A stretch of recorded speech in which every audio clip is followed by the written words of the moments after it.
आंतरराष्ट्रीय दर्जाच्या गंधर्वगान स्पर्धेतल्या एका तेजस्वी स्पर्धकाचा अकाली मृत्यू. माधवी ती बातमी वाचत होती. गाडीचा अपघात झाल्यामुळे प्रसिद्ध गायक के मनोहर यांचं दुर्दैवी निधन. पेपरातल्या इकडच्या तिकडच्या बातम्या वाचल्यावर माधवी त्या एका बातमीवर स्थिरावली होती.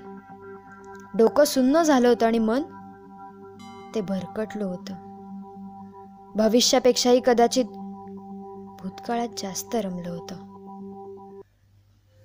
कित्येक वर्षांपूर्वी माधवी के मनोहरच्या त्याच्या आवाजाच्या प्रेमात पडली होती. गाणं शिकायचं तर ह्यांच्याकडूनच असं तिने ठरवलं होतं. अगदी कमी वयात संगीताच्या क्षेत्रात नावलौकिक मिळवणारा गायक म्हणजे के मनोहर. माधवी आणि के मनोहरची ओळख झाली ती अशाच एका संगीताच्या मैफिलीत. मैफिलीच्या इंटरवलमध्ये आपल्या गाण्याची हुबेहूब नक्कल करताना के मनोहरने माधवीला हेरलं, तिला शाब्बासकी दिली. तेव्हा माधवीला अपार आनंद झाला होता.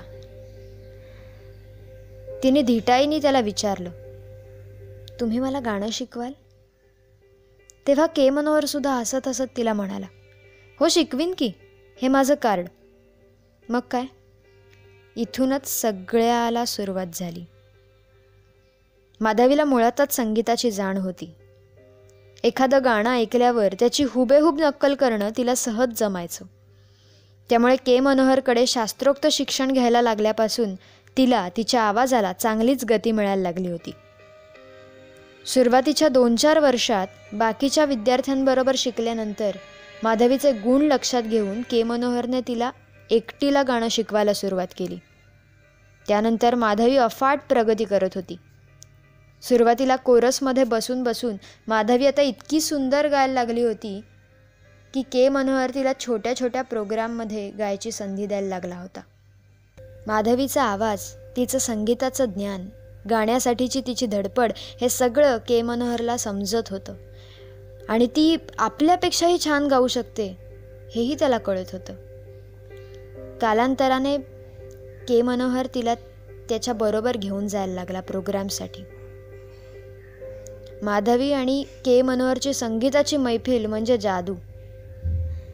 त्यांची जुगलबंदी इतकी जादुई असायची की ऐकणारा हरखून जायचा. माधवी आठवत होती ते सगळे दिवस. ते सगळेच दिवस तिच्यासाठी खूप रम्य होते. के मनोहरच्या गाण्याला साथ देता देता आपण त्याच्या तोडीस तोड गायला लागलो याचा आनंद तिला प्रचंड होता. अशीच सुखात गेली 5-6 वर्ष. पण हळूहळू मात्र आपण के मनोहरपेक्षा जास्त चांगलं गातो ही भावना माधवीच्या मनात यायला लागली. खुद्द के मनोहर सुद्धा ही गोष्ट नाकारत नव्हता बरं का. आणि म्हणूनच आंतरराष्ट्रीय गंधर्वगान स्पर्धेत आपल्याबरोबरच के मनोहरने माधवीला उतरवलं. इतकंच नाही तर स्पर्धेसाठी लागणारी सगळी तयारी तो तिच्याकडून करून घेणार होता. तासनतास रियाज, वेगवेगळ्या चीजा, गायकी, सगळंच. स्पर्धेत असंख्य गायक होते. स्पर्धेच्या 4-5 फेऱ्या होत्या आणि या सगळ्या फेऱ्यांमध्ये माधवी आणि के मनोहर यांच्यात मात्र अगदी जोरदार लढत होणार हे नक्की होतं. स्वतःच्या गुरुशी स्पर्धा करण्याचं माधवीचं धाडस कित्येकांना पटत नव्हतं. शेवटी गुरु तो गुरुच नाही का, त्याची जागा कोणीच घेऊ शकत नाही. पण हे जर माधवीला कळलं असतं तर कदाचित असो. आपल्या आवाजाचा आणि आपल्या ज्ञानाचा माधवीला आता गर्व झाला होता. ही स्पर्धा काहीही करून जिंकायची असं स्वप्नच जणू तिने बाळगलं होतं. पण काहीही झालं तरी के मनोहरला आपण सहजासहजी हरवू शकत नाही हेही तिला माहीत होतं. आणि मग तिच्या अहंकारापुढे केवळ स्पर्धा जिंकण्यासाठी तिला काहीही दिसेनासं झालं आणि के मनोहरला कसं हरवता येईल याबाबत तिने विचार करायला सुरुवात केली. स्पर्धेची शेवटची फेरी 2-3 महिन्यांवर आली होती आणि तेव्हाच तिने काहीतरी ठरवलं. त्या दिवशी के मनोहर रियाज करून घरी परतणार होता. तो घरी जाण्यापूर्वी माधवी त्याला म्हणाली, तुम्ही आहात तोवर मी जरा खाली जाऊन येते हां. माधवी खाली उतरली आणि तिच्या डोक्यात जे काही आणि जसं ठरलेलं होतं तसं करून मोकळी झाली, मागचा पुढचा विचार न करता. शेवटी तिला स्पर्धा जिंकायची होती ना. झालं. के मनोहर गाडी घेऊन निघून गेला. वाटेत असतानाच त्याचा ड्रायव्हिंगवरचा कंट्रोल सुटला आणि अपघातात तो वारला. आणि संगीताच्या क्षेत्रातला तो एक सुंदर स्वर हरवला. आणि त्यानंतर काय? दुसऱ्या दिवशी मीडियामध्ये पटापट बातमी पसरली. तीच बातमी वाचत होती तेव्हा माधवीच्या डोळ्यासमोरून हे सगळे क्षण, अगदी त्यांच्या भेटीपासूनचे सगळे क्षण तिच्या डोळ्यासमोर येत होते. आता स्पर्धेला 1-1.5 महिना उरला होता. पण आपला प्रतिस्पर्धी आधीच हरलाय हे बघून माधवीला आसुरी आनंद झाला होता. ती रियाज करायला बसली. तानपुरा लावला.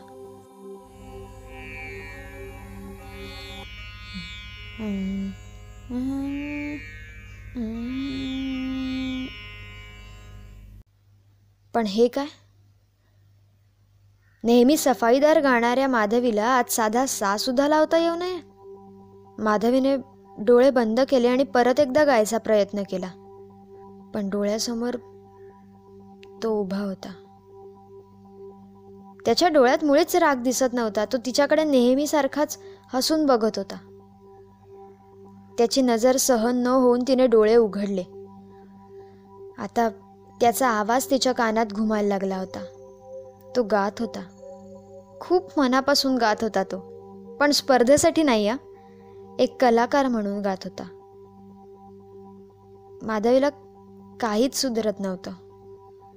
आता त्याच्या आवाजाबरोबर तिला समोरच्या खुर्चीवर त्याची अस्पष्ट आकृती सुद्धा दिसायला लागली होती. माधवी खूप घाबरली. नेहमी गळ्यातून येणारा सुरेल आवाज आज कुठेतरी गायब झाला होता. तिने गाण्याचा खूप प्रयत्न केला, पण मनातली अपराधाची आणि भीतीची भावना इतकी होती की घशातून एक शब्दही फुटेना. आणि इतक्यातच के मनोहर तिच्याशी बोलायला लागला. माधवी, गा, मन लावून गा. ही स्पर्धा तूच जिंकशील याची मला खात्री आहे.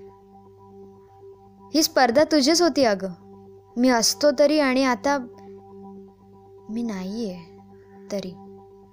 माझ्या जाण्याला कारणीभूत कोण आहे हे मला नाही माहीत, पण हे तू नक्की केलं नाहीयेस. कारण मी मरावं असं तुला का वाटेल ना. मी आता परत येऊ शकत नाही, गाऊ शकत नाही, पण तू मात्र आहेस. खूप गा, रियाज कर. माझ्यापेक्षा तू वरचढ आहेस हे मला मान्य करावंच लागेल. रसिक श्रोत्यांना कायम समाधान आणि आनंद देत राहा माधवी, हीच माझी शेवटची इच्छा आहे असं समज. तुम्ही जा इथून, निघून जा इथून. माधवी जीवाच्या आकांताने ओरडली. समोरची आकृती हळूहळू अस्पष्ट होत होती आणि हळूहळू दिसेनाशी झाली.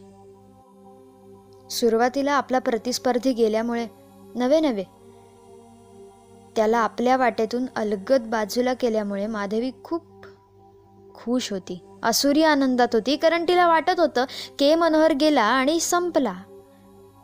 आता तो आपल्या वाटेत येणार नाही. पण त्यानंतर त्याला अशा अवस्थेत समोर बघून मात्र ती सैरभैर झाली. तिला रात्रभर झोप लागली नाही. कशी लागणार होती म्हणा.